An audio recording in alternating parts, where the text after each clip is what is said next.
네, 남양주병 김용민입니다.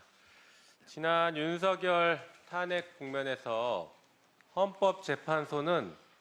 이곳 헌법재판소는 내란 세력들에게 포위됐었습니다.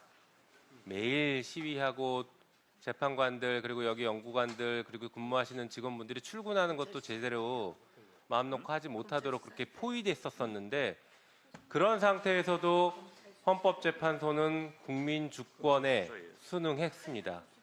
반면에 그런 상황이 벌어지지 않았던 대법원은 국민 주권에 맞서고 있습니다. 그래서 저는 국민의 대표로서 저 역시 국민 주권에 순응했던 그리고 민주주의를 지켜냈던 헌법재판소에 감사 인사를 드립니다. 자, 그럼에도 불구하고 또 지적할 건 지적해야 될 것 같습니다. 화면부터 보시죠. 우리 사무처장님, 현재 180일 이상 장기 미제 사건으로 분류되어 있는 사건들이 보시는 것처럼 저렇게 많습니다. 왼쪽은 2024년이고 오른쪽은 이제 올해 기준인데요. 특히 2년 이상 장기 미제가 작년에는 400건이 넘었고 올해는 또 393건인데 올해 연말까지 가면 이게 더 늘어날 것 같습니다.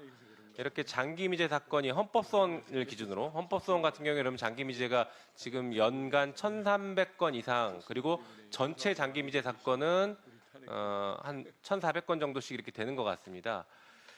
예, 이렇게 늦어짐으로 인해서 국민들은 여러 가지 피해를 볼 수 있습니다. 특히나 보니까 올해를 기준으로 5년에서 6년이 경과된 사건들이 꽤 있는 것 같습니다.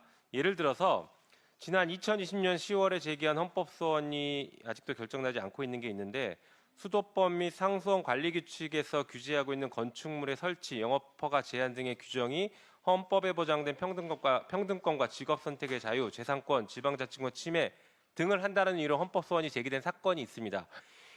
이 사건이 아직도 결정이 안 되고 있고 다른 사건 마찬가지죠.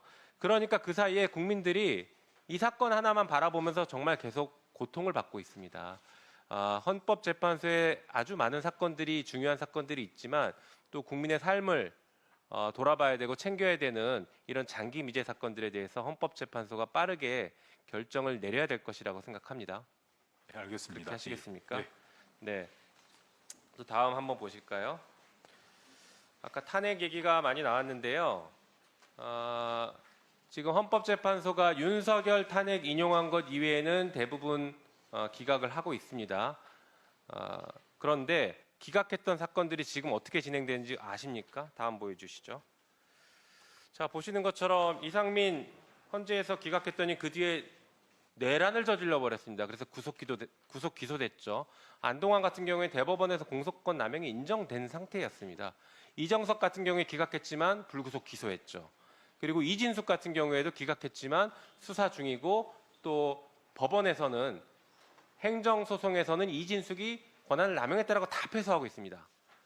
왜 헌재만 오면 이런 것들이 자꾸 기각되는지, 특히 이제 검사들에 대해서 계속 기각이 되고 있죠. 박성재 수사 중이죠. 그리고 한덕수 불구속 기소됐습니다. 자, 이런 것들이 뭐 여러 가지 이유가 있겠지만 헌재가 지나치게 그 탄핵에 대해서 요건을 까다롭게 보는 것도 있는 것 같습니다. 그러나 다른 이유가 또 있는 것 같습니다. 지금 헌법재판소에 검사 몇 명 파견되어 있습니까? 3명 파견되어져 있습니다. 그렇죠.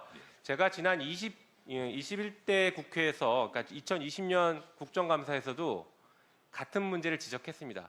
헌법재판소에 검사가 파견되어 있다 보니 당시 헌법소원과 관련해서 형사사건, 검찰이 처분한 사건에 대해서 인용률이 낮을 수밖에 없는 것 아니냐, 그쪽 눈치를 볼 수밖에 없는 것 아니냐, 혹은 그쪽 당사자의 입장만 전달되는 거 아니냐라는 문제 제기를 했는데 거기에 대해서 조치를 취하겠다고 하셨지만 아직까지 취해지지 않고 있습니다.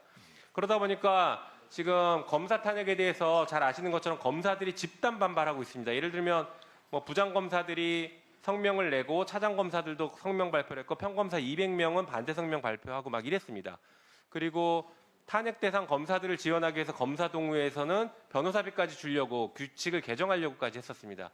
이런 분위기 속에서 헌재에 파견되어 있는 그 검사 3명이 과연 제대로 된 입장을 얘기할 수 있겠느냐. 당연히 계속 반대했겠죠. 검사 탄핵하면 안 된다라는 여러 가지 방해 작전을 폈을 거라고 저는 생각합니다. 자유롭게 어렵다고 봅니다.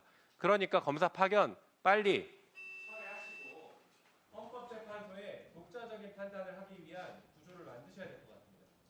네, 알겠습니다. 네, 수고하셨습니다.